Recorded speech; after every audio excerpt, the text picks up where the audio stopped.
This is the Manchester Football Social. Full-Time Devils Takeover. Yeah. We're back. This is the Full-Time Devils fan phone-in on XS Manchester. We are live 6 to 7 p.m. and we've got a full studio today with a bunch of special guests. As always, we've got my co-host Joe McGrath. Gaz is back in the house as well. It's about time. It is about time, guys. And our special guest today, actor, comedian, and former Manchester United Community Centre of Excellence coach, Trevor Dwyer-Lynch, joins us for his debut on the FTD fan phone. And cannot wait to hear some of his stories. Been absolutely gold already just before we've got on air. Excited to have you here, Trevor. Nice. Joe. Yes. Tell them how they can get involved at home. Very simple. Call us 0345 111 7625. The number's along the screen there, so if you're watching now, give us a bell. It's normal landline charges apply, so make sure you give us a call. Get your calls in nice and early, because there's a lot to talk about. There's loads to talk about. And you know what? I'm smiling. 3 wins on the bounce for Manchester United. We open our Champions League account with a victory on the road at Young Boys of Bern. And there were plenty of positives to take from that. None other than the two young fullbacks. A glimpse into the future, maybe, or are we getting carried away? Let's go to our special guest first. Trevor, how are you feeling when you saw that yesterday? It is one of those, isn't it? You do feel excited. I mean, everybody's waiting for Dalot to come and see what's going on. And especially in terms of, Jose's philosophy, he likes the finished product and experienced kids. We didn't really know too much about this lad. And then, bang, what a debut. It was a fantastic debut, wasn't it, Joe? Yeah, indeed. And do you know what's got excited? When was the last time we could see potentially two fullbacks, not just going to be at United for this season, but for seasons to come? Sorry, I'm so low down here, so I can just get behind that. But I am over here. Hello. But yeah, it's exciting, and I thought he played well. Obviously, it was interesting to see how they progress in the Premier League, and Dalot is exciting. But you know what I mean? We can start to feel confidence in a defensive area for the first time in a long time, Adam. Gaz, how did you feel when you seen Luke Shaw back to his, some would say maybe his best? Surprised. And then Dalot on the other side, because, I don't know, has fullback become one of the most important positions in football at the moment? Oh yeah, of course it has. And it's nice to have two fullbacks that actually play like fullbacks. Like, you know what I mean? I know this sounds like so simplistic, but overlapping runs and first-time crosses, it's nice to have two fullbacks that can actually do it. The only thing that I worry about with Dalot is he might suffer what Luke Shaw suffered from in recent seasons, where, say if he does have one bad game, and he's going to have... I thought you meant like a broken leg there. No, say if he has a bad game, and he's going to have a bad game, he's a young lad who plays a defender, he's going to make a mistake that costs a goal at some point this season, it's going to happen. I just hope he's not then dropped for the rest of the season after it. A bit like Andreas Pereira after Brighton. Exactly, and just goes missing completely, because he's a great player, but he is still young, he's going to make some mistakes, but hopefully if he puts in more performances like last night, happy days, man. What Jose will love about him is that his build is not really that of a young player, is it? He's quite physically well built, he's quick, he's strong, he can beat a man, he can happy to whip it in. I think Rom's going to grow to love him. Yeah, I think you're just looking at him again, you look at his brain, how he works, his concepts of the game. He took it full on, didn't he? He's got an opportunity. I'm a great believer in me. If you get an opportunity, especially at Man United, you've got to say to the boss, look, I'm going to make it difficult for you. This is why you can't drop me. You know what I mean? It's simple as that. So for me, I think, great debut. Hopefully goes on. It's about continuity. Is he the man to replace Valencia, do we feel?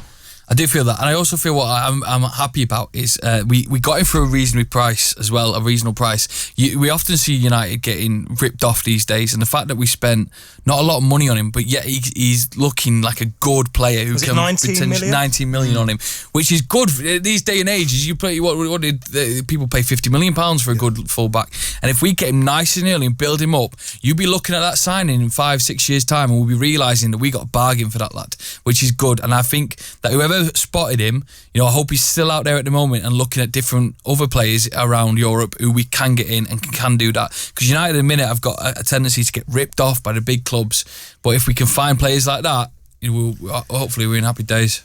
And how long do we really think Valencia has left? Like, really?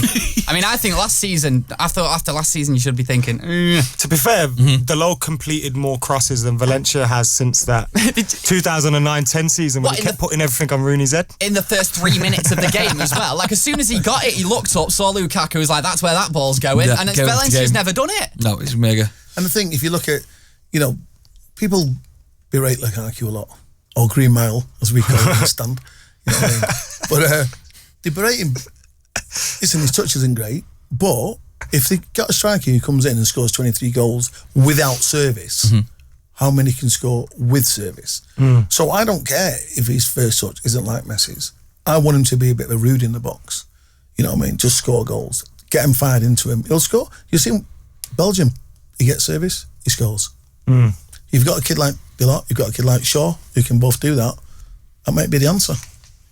We got our first caller coming in as well. Yeah, this guy's called Alex. Alex, you're on the Full-Time Devils phone in. You give us a call 0345 111 7625. This show is about you. Alex, you're the first caller, mate. How are you?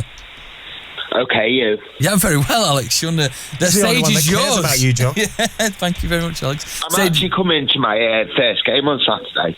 Excellent. Congratulations, Alex. You know, big day. You're going to get that tingle in your balls for the first time, Alex. It's going to be great. Who do you reckon will start right back on Saturday? Valencia is bound to be in it. It'll be Valencia. I would go for Dalot personally, but it will be Valencia. Yeah, were you excited about Dalot, Alex? Yeah, he had a great game last night, to be honest, from a Portuguese perspective. Yeah, indeed. And I think Dalot could be someone in the future we're talking about. Alex, what else you want to say about Saturday's game? I'm just looking forward to it, and hopefully I see Adam at the game. Do you reckon I'm sitting in the north stand? Oh, you might too. I mean, you got to admire you there. Everyone admires you. Thank you very much, Alex, for giving us a call. I'll give you that fiver later, Alex. 0345 111 7625. Got a stalker. Yeah, you've got a stalker. That's like he was in the rain. Did you hear that? He was in the rain. Leave him alone. I want to go United to meet Adam McCall. I only have a couple of people that like me, so when they do, let's not roll in this room. His dad. Right then, back on topic. Fullbacks, yeah. We got another call coming in. Sorry, I've just been told not to say what I said as well. There's someone in the office says, "Don't say balls." Right, no, it was only a joke. Yeah, but put a foot in front of it. Yeah, football. We are talking about football on the Full-Time Devils takeover. You got Luke Shaw. You've getting into the mix. He's coming in confidence. Do you thought he was going to be out for a tiny bit longer, maybe after that incident? And I'm sure we all watched the incident against England and Spain and thought, blimey, you know, could he be out for another longer spell? But he's came back into it. Luke Shaw hopefully will stay there. Does Dalot learn from the Luke Shaw thing, what he went through? I think he's got to be his own man. Make a stand. That's a position. That's what I want to do. Simple. Luke Shaw is his own man. He's on the left. Dalot's on the right. I think Luke Shaw is showing his character coming through that leg break, which is a horrendous leg break, right? It was 3 years this week. Yeah, 3 years, okay. And then getting that against England, that was the main worry. I think majority United fans thought, oh, no way. But I just thought, for him, he's going, yeah, I could be out for that mandatory 7 days. But he said, no, I'm on a roll. I want to do it. United fans are behind him. Good luck to the kid. I really hope he does well. It shows a lot as well, because that's what so many fans, me included, were questioning him about in the summer, his attitude, you know, because obviously just the sheer size of the lad, you know what I mean? He looked like an absolute unit in some of the pictures you saw, and you were thinking, he's probably not going to come back for United. 1 month later, it's all gone, and he's playing out of this world, and I'm thinking, his attitude must be bang on. I love that he said as well in an interview, I've got a Rooney type body. That's now become a thing in football where, like, I've said that a couple of times outside. No one agrees with me. I've got a Rooney type body. Sure, we all have. Lee wants to talk about Dalot. Shame I got a Rooney type bank account. Hello, you alright? Yeah, I'm alright, Lee. What do you want to talk about, mate? Lee, are you on a ferry? What's going on, Lee? Yeah, I just want to. I think it's fantastic. It's a bit of refreshing to style of United having a right back and a left back who actually give proper service to Lukaku. I'm sure obviously he watched the game yesterday, and it was just really refreshing watching him play. Obviously, some people think the performers weren't the best, but at the end of the day, you've got an away game in the Champions League, and 3 points is 3 points. I think the last time I've seen fullbacks like that was obviously when we had Everett Neville, which was successful. I just want to touch on Fellaini as well. I think, myself included, he does get a lot of stick, but the last 3 3 games we played against the physical teams, it really have stepped up a bit.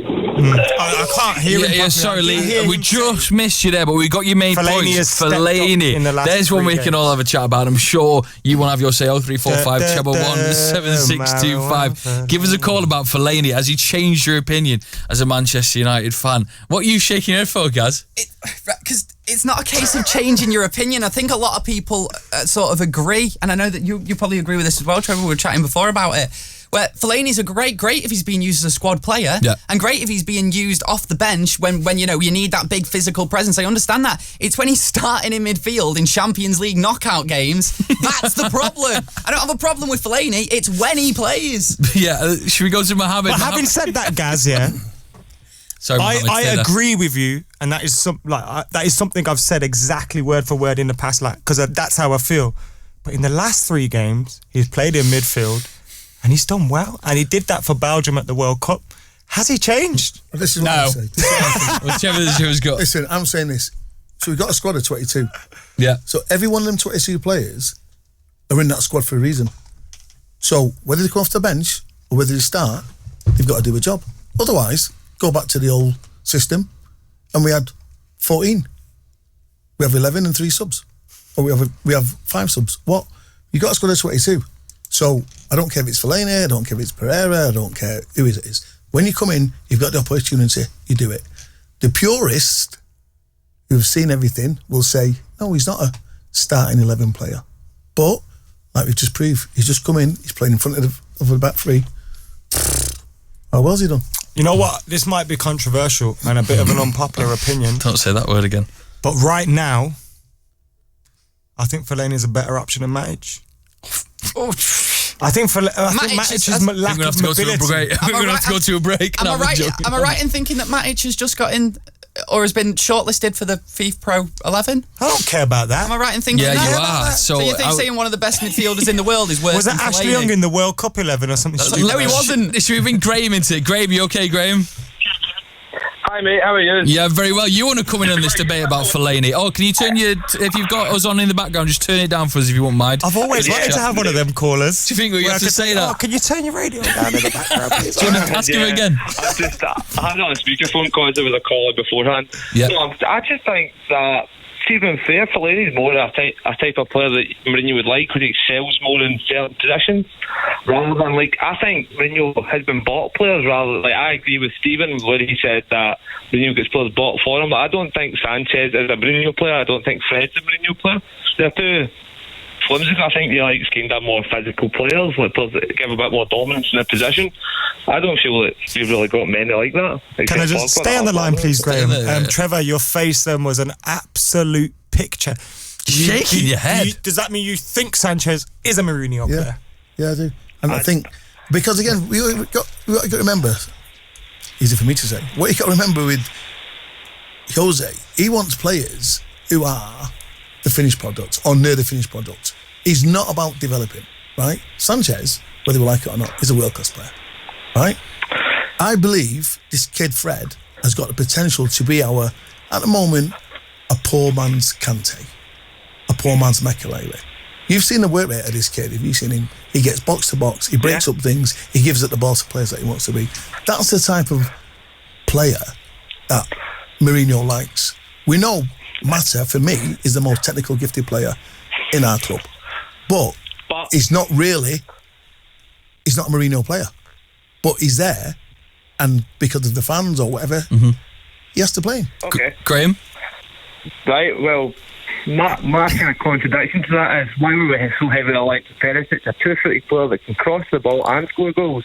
When we've got the best target man in the league, but the winger we buy has got a really high ball, loses the ball nearly 50 times a game it looks like usually. Who's Sanchez? Why would you? His ball drops terribly. He always loses. Can I ask the the question? Sorry to interject, mate. How many times have you watched him live?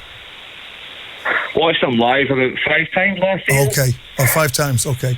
Well, to be fair, I've watched him every time, and what you've got to remember about a player as well, you also got to look at him what he's doing off the ball, right? Not just on the ball, off the ball. Now he will lose the ball and he will sprint 100 metres to get that ball back. His work rate is tremendous. The only thing for me that is lacking is that he's not scoring goals. He's not, and people are judging him on that. People are not judging him on his movement, on his brain, on his creativity. They're not judging him on that. They're judging him because he's not scoring goals. I've got to say, I kind of agree with Graham. Okay. Not in the sense that Alexis Sánchez isn't a Mourinho player, because I believe he is. And I think there's been some transfer decisions which haven't been Mourinho decisions, i.e. buying Perisic and probably selling Martial. He probably would have did that. But I think Alexis Sánchez, I agree with him in terms of his ball retention at times is very poor.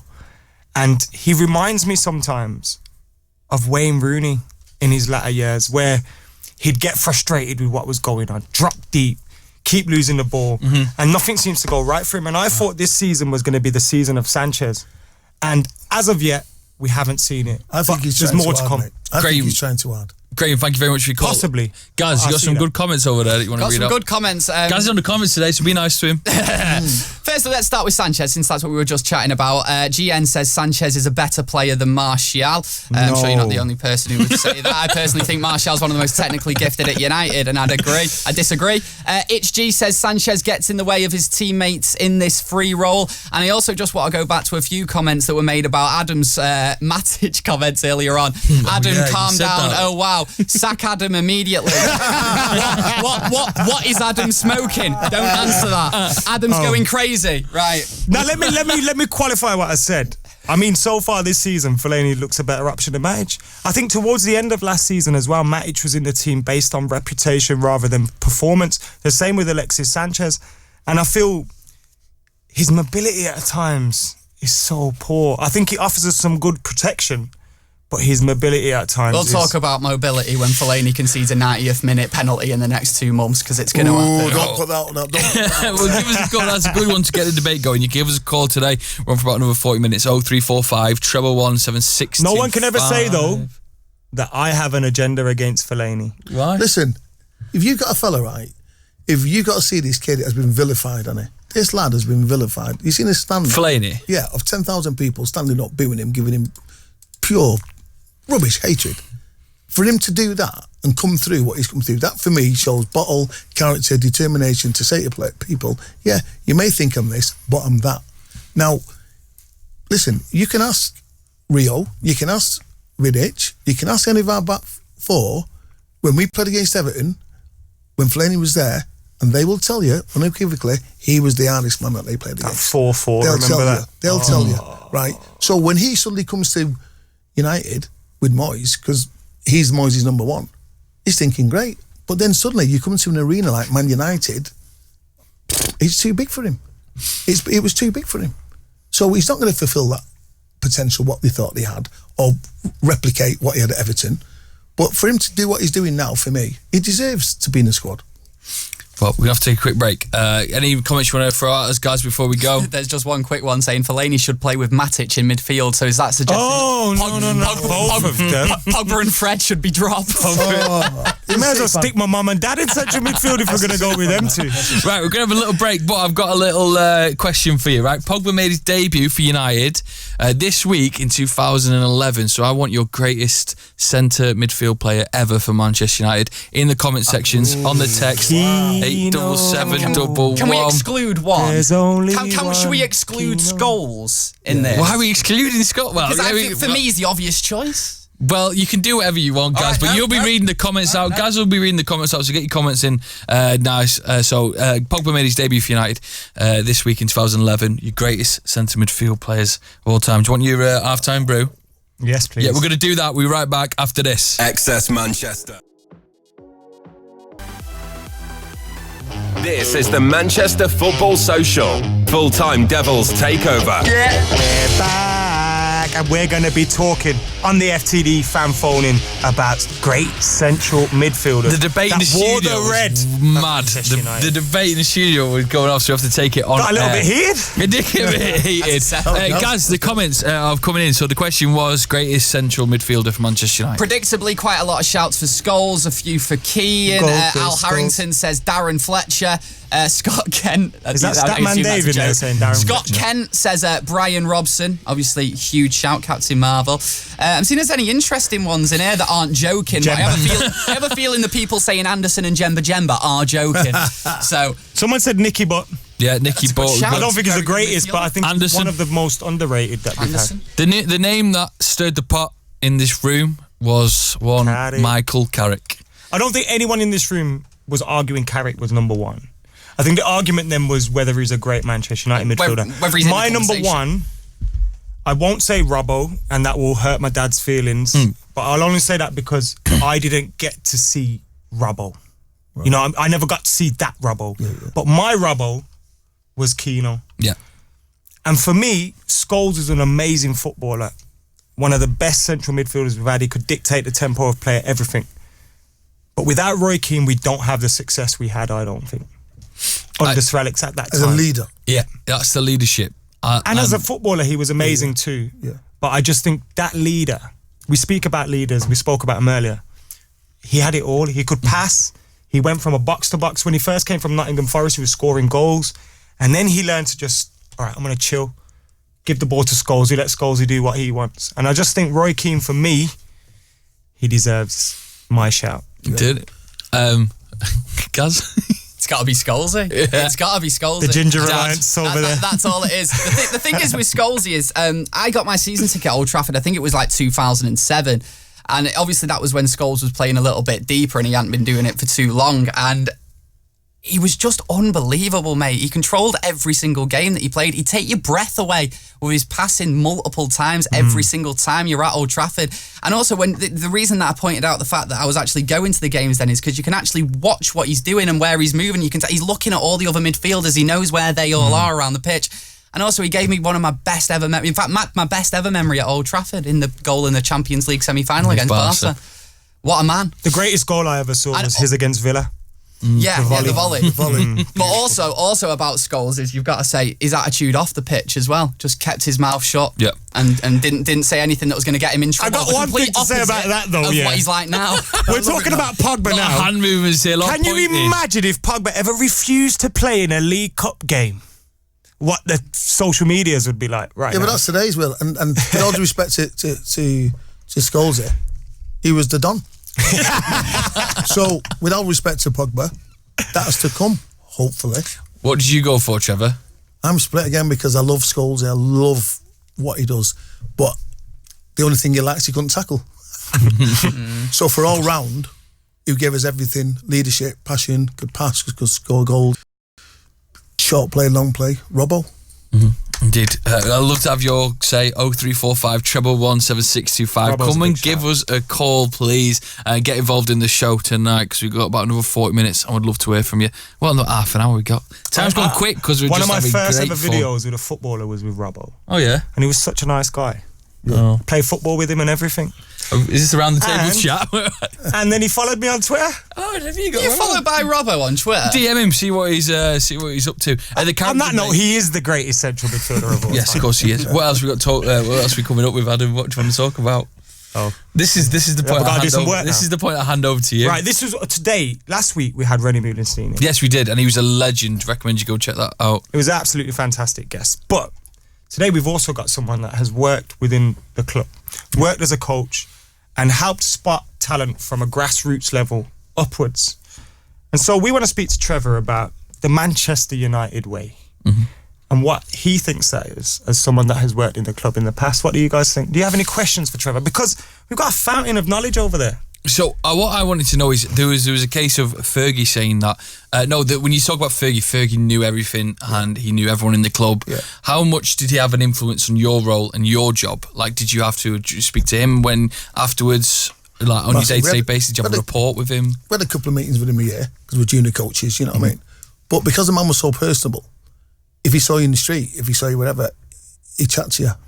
One of my greatest memories was really weird. My son was about 13 and we used to live in Hill Green. And the gaffer, still call him the gaffer, lives in Alderley Edge. And you come down the A34 and it's chock-a-block, bumper to bumper. And there's this bibbing. And I'm thinking, who's that bibbing looking in front of me, looking behind me? And my son said, Dad, there's a bloke bibbing there. I look to the right. It's the boss, innit? Puts his window down. All right, son. I'm like, oh, you're a bit late. I'm like, yeah. So are you, like. So He was like laughing and joking like that. He went, yeah. He just drives off. And my lad went, Dad, that's Alex Ferguson. I went, it's just a mate of mine. But this is what the bloke was like. And you could talk to him about anything, and he would, if you're walking through the building, because we were based at the cliff then. Mm-hmm. And you're at the cliff and you go from one building to another, and he'd say, who's doing a little bit. And that's how personable the guy was. Do you know what I mean? But he built the club like no other. Like you said, you know the stories, you know everybody from the cleaner right through to the top. But he took a massive interest. And you had that. I had that. He was my biggest inspiration to my coaches, because I was known as Coach Carter. Fame up there. You know what I mean? Sort of like in the coaching with the lads. But he had that discipline. Do you know what I mean? And he made kids want to play for United. Do you know what I mean? It wasn't just you're playing for the academy. What was the message to you as a coach with grassroots players? Like, what did Manchester United, maybe not particularly Sir Alex Ferguson, but Manchester United want you to get across to your young players in terms of maybe attitude, style on the pitch? Yeah, like I said, it was the whole family. One of my inspirations was Eric Harrison. So I used to talk to Eric a lot. You know what I mean? He was brilliant, because obviously class of 92, etc. Complete legend. And he would say, you have to teach these kids in a way that the transition from each year isn't difficult. So by the time they get to 16, 17 and they get an opportunity to move into the reserves or the first, it's not difficult. It's just a step. You know, some players from many clubs find that transition hard to go from a young professional to making the debut, panicking. Because listen, you go into the arena like Man United, 75,000 people there, you either excel, you either progress, or you regress. And that's not to say these are bad players. This is just to say the fear of like going into that arena, and you're expected to do well. So what they wanted us to do was just basically, we used to play 1v1, 2v2, 4v4, lots of stuff, cover stuff. Like Rennie said, you know what I mean? It was pure football, self-expression, but also with that mindset, that belief, you are at Man United. This isn't the dog and duck. Do you know what I mean? When did you know you'd done a good job? Was there anything? Was it the players? Yeah, I think I'm proud to say I've been a spoken development wheel of quite a few players who have gone through the system, and you like it when you see them up there, and you've had them at 9 and 10. Mm-hmm. Do you know what I mean? 11, you see them go through, and even now there's still some lads playing within the Premier League, win the Championship. Do you know what I mean? It were doing stuff. So I think that's good as a coach that you see that. But when you see players like making a debut for Man United, you think, wow. Do you know what I mean? And that is a buzz. And to become good friends with a lot of them. Do you know what I mean? And that's a good thing as well. As a fan, it must be like, whoa. Yeah, it's mad. It's mad, you know. It's like, because obviously, like I play like part-time pro. Do you know what I mean? And semi-pro stuff.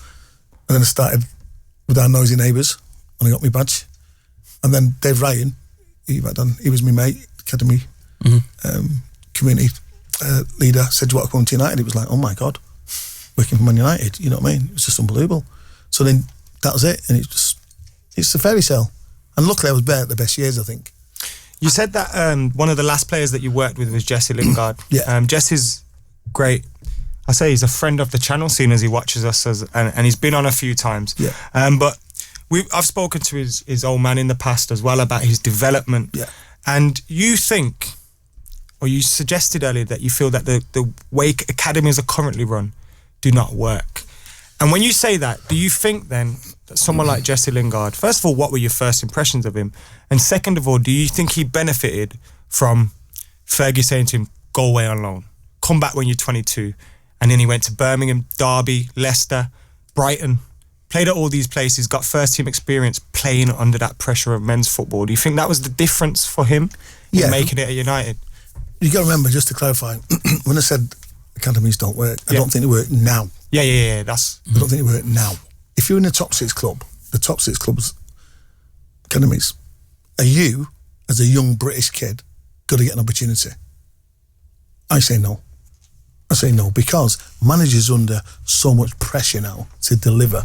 They've not got time to have you, to see you nurture and develop and to come forward. They have to buy someone who's going to hit the ground running. If you're lucky enough to get an opportunity, then you've got to prove and say, I want to stay here. Now, Jesse's done that for me. He went away. He's done what he said. He's always been a top kid. Do you know what I mean? But he's been at United. We talk about academy players. He's been there since he was 7, mate. Do you know what I mean? We talk about him. Good 18, 19 years. Do you know what I'm 25, saying? People don't get it. A lot of the academy players, they go, they come in at 12, 13, 14 and carry on. But this kid's been there since he's 7. So for me, he warrants a place there. But he epitomises what United are about. He comes on, you see the dynamics, you see the team lift when he comes on, his energy. You know what I mean? He gives his all.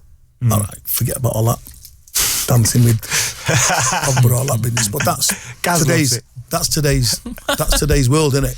Whether you like it or not. But you know, I think he's realised. Obviously, his old fellow's brilliant. At the word, yeah, you can do all that when you start playing well. You start doing good games, and when you're consistent, players fans aren't going to have a go at you if you producing stuff.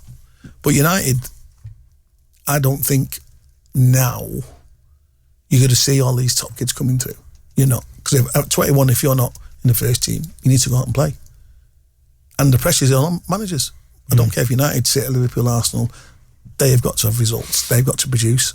And you've got to wait for a 17-year-old kid to give an opportunity. Because you even look at, I hate to talk about them, but you look at Manchester City, who you would think are in a more ideal position to blood youngsters. And yet the likes of Foden are yet to get a chance, even when they're winning games 2-3-0, or they've only got 6 players on the bench. Sure. So it does show you that even if you're winning games left, right and centre, the pressures to put players on aren't there. We haven't had a phone call in a while. No, we need to. Give us a call. Sorry, I was just intrigued by Trevor's everything's chat. been nice and calm recently. We need to stop getting great guests on. We need to stop winning. We need to stop winning. We should get beat again. We get more calls on 0345 1 7625. Come and have a call because we are going to be previewing the game on the weekend. Yeah, can I just say, by the way, this is another award-winning show. And Full-Time Devils have been nominated for a Northwest Football Awards, and you can head over to the website and vote for us in Fan TV of the Year. Description. The link is in the description. Yeah, so vote. And vote for David De Gea as Player of the Season, Tahith Chong as Young Player, and Full-Time Devils, and then we'll have a treble. And then give us a call. And we'll be on the lash with David De Gea. Yeah, buzzing. 0345 7625. The number's on your screen. Trevor, can I ask you then, so where do you think the players of the future for Manchester United are going to come from? If they aren't going to come from United's system, like the Lingards and Rashford, where is the future of United's players coming from? Yeah, I think we should go back to the old system, right? Back in the day, you were 16, you had a trial for the top club, and you had 2 years to prove your worth. Because these kids now who are at academies for 7 or 8, 9 years, for me, and I'm going to be controversial, there's far too many mediocre foreign players within the Premier League. Far too many mediocre. Now, if you're going to bring foreign players into a club like Man United, or wherever, the top 6, they have to be world class. Listen, all of us in here, if them across the road by Messi, you're going to watch. You're going to go to a game and watch Messi because he's world class, whether you like it or not. Don't say no, guys. Watch him on telly. You will. No, you won't. You won't, because you want to see world class players. You think we'd go? Actually, go to the. I wouldn't. You what? You wouldn't go? I would. No. I love Messi. They couldn't pay me to go. I would listen, but I would go and watch him just for one game to see. You've seen when we've seen him live anyway. I know. Yeah. I'm gonna say. Do you know what I mean? What I'm saying to you now is that if you're below the top 6, academy's fine. Not a problem. Not a problem. But managers are under so much pressure, mate. They're under so much pressure. Have you seen anyone of our youngsters at the minute who you think have a chance of making it at United? There's numerous who we are given opportunity to, but it's whether or not, like you say, we have a manager, you know, like you said, listen, I believe there's no other better manager for Man United at this present time. He was the antidote for Pep. I understand, like I said, purists, of course I'm not happy with the style of football, we know that, but the game's evolved, things are different. Do you know what I mean? When we got him, he was one of the 2 best coaches in Europe, one defensively, one offensively. Whoever would have got Pep would have got Mourinho. No? Probably. So, you look at it and you go, but because again, the way that he operates, and you've got to look at his teams, very rare have you seen young players, more than 3 or 4 young players in his squad, in his team. So, for our players that are there now, I don't know. If things change, maybe he gets a shout.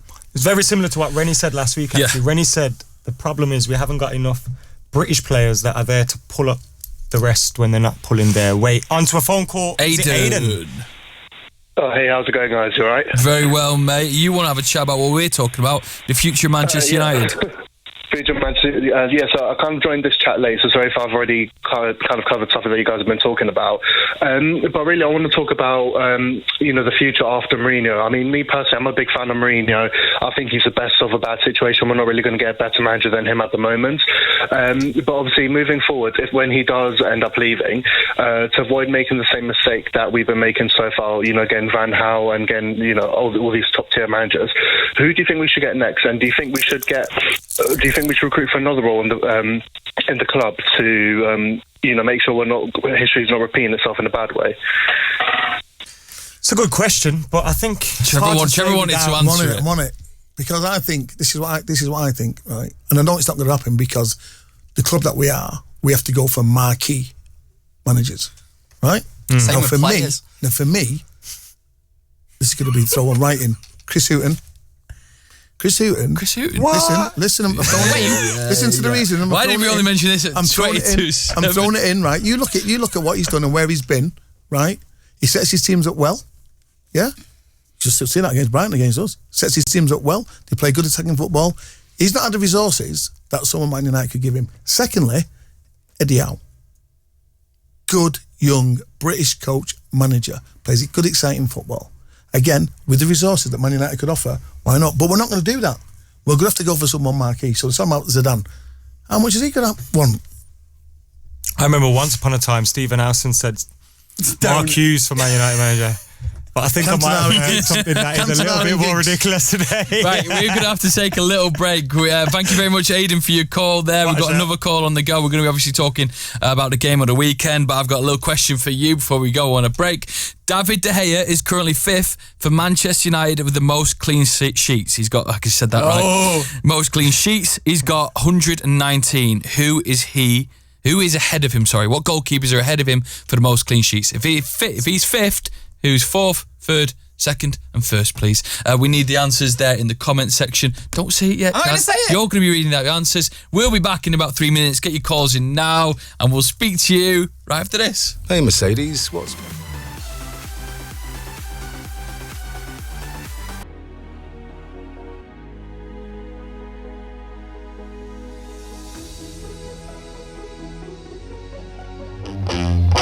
This is the Manchester Football Social. Full-time Devils takeover. Yeah. We're back for the final 11 and a half minutes of the show. You like that little countdown, don't you? It's a countdown there to how long we've got left. I'm figuring out what's going on some of these screens. One day I'm just going to start pressing buttons. Yeah, and just lifting up. I'm going to say, yeah, anyway, let's not go on that loop. Can't wait for that day. That will be when we have a bad guest. Yeah, it is. I'm not here next week. I'm in Paris, so maybe you can take more control then. Ooh, going Paris, are we? Yeah, do you know what I mean? City of love, innit? I'll go with 4 lads. Let's move on to the results of the game. So if De Gea is number 5 in the clean sheet rank for Manchester United, who is 4th, 3rd, 2nd and 1st? I feel like everyone in the studio can name 3 of them.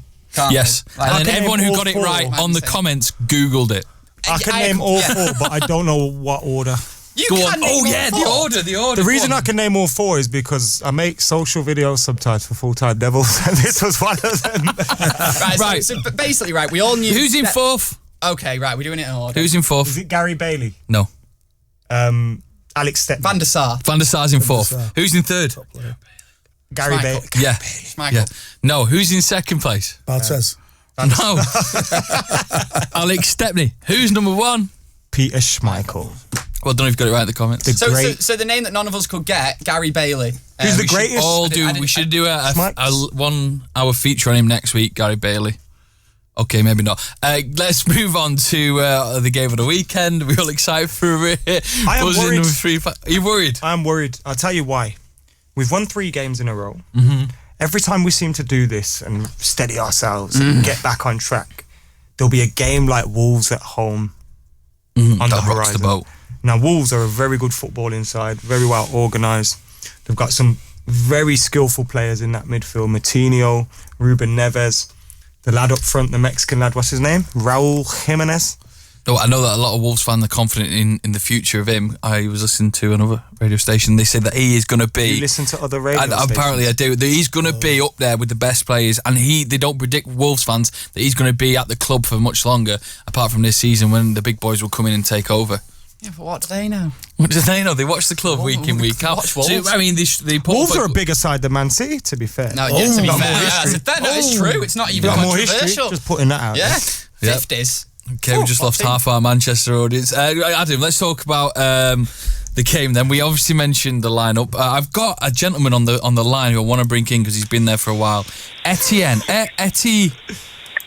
I can't. How you doing, lad? Etienne. I said Etienne right, but he didn't respond, so I thought I said it wrong. Etienne, are you there, mate? No, I'm here. Buzzy, you want to talk about... I more want to focus on Luke Shaw and the man who could be featuring, obviously, for United on the weekend. Are you been happy with him, mate? Very happy. I just want to say that it looks like he's picked up where he's left off. Like the injury hasn't knocked him, which honestly, when I heard about the injury, I was like, oh Lord, no, please, not now. And it literally just looks like it's picked up and it's carried on. And if that's the way, then I think we're sorted a left back. And Ashley Young, thanks for the service, lad, but goodbye. We finally have a left back who can be a proper left back. Mm-hmm. Yeah, Gary, so whereabouts are you from, sorry, Etienne?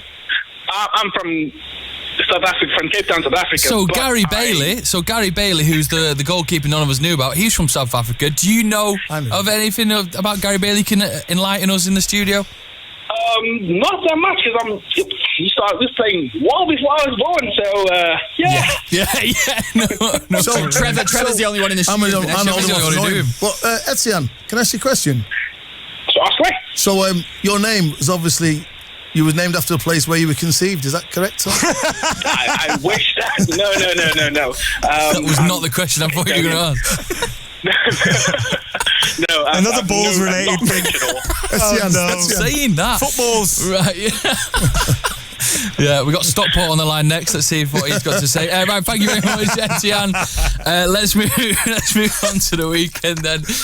For yourself, we only got 7 minutes left. Trevor, are you worried that Wolves might rock the boat? I think it's one of those, isn't it? I think you have got to take him seriously.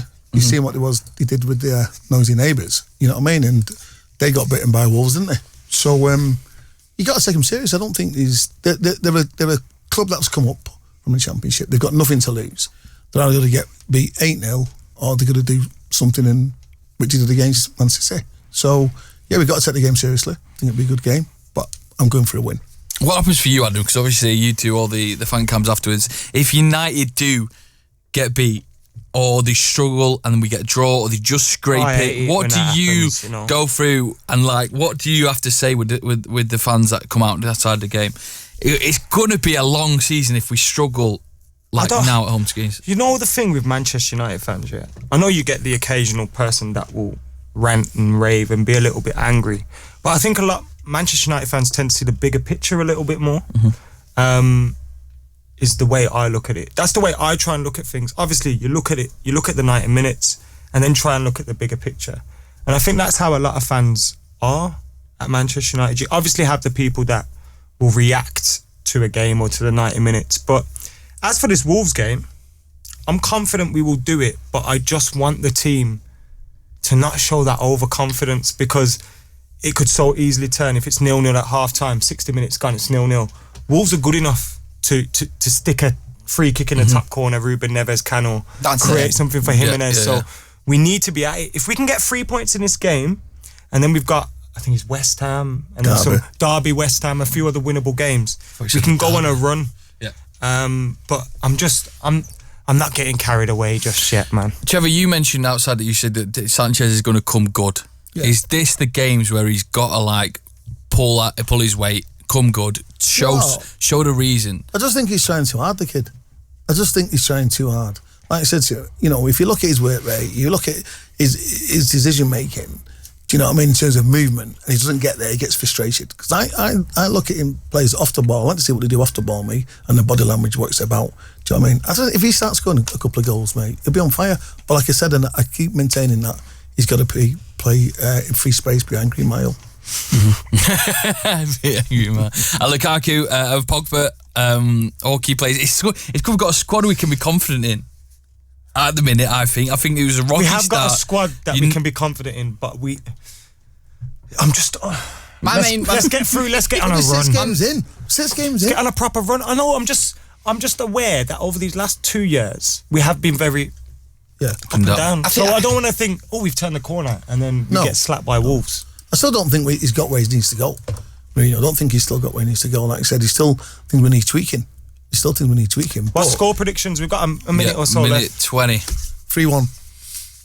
I'm going to go for just a simple 2-0. A 2-0. I'm going to go 4-1. I know I was going to say 4-0. A little 4-0, isn't it? Yeah. Trevor, anything you want to push or plug before we have to say goodbye? No, it's been great, mate. Really enjoyed it. You really enjoyed it? Keep getting emotional on us. Are you coming back again, Trev? Yeah. At the end of the day, it's obviously that I'm... he's not been here tonight, but I'm a better host than anybody seen Webby. You're a better guest. Yeah, anybody seen Webby? Well, has anyone seen Webby? You know what we didn't even get to talk about? What? Curry and all that. What? Because not only has he been a coach, actor, comedian, all sorts. Yeah, We'll get you on in an international break. Right, yeah. We're going to have to say our goodbyes anyway. We've got 30 seconds to go. Gaz, this week you get to do Webby's final word. Are you excited about that, yeah? You're really excited, pressure, mate. Slightly, yeah. Okay. I don't know what I'm going to say. We're going to say thank you to Trevor first, and then you can do Webby's final word. Cheers, Trev. Yeah, Trev, nice one, lads. thank you, legend. Thanks for having me on. Gary, over to you. Has anyone seen Webby? Excess Manchester. The Abath 595 Turismo.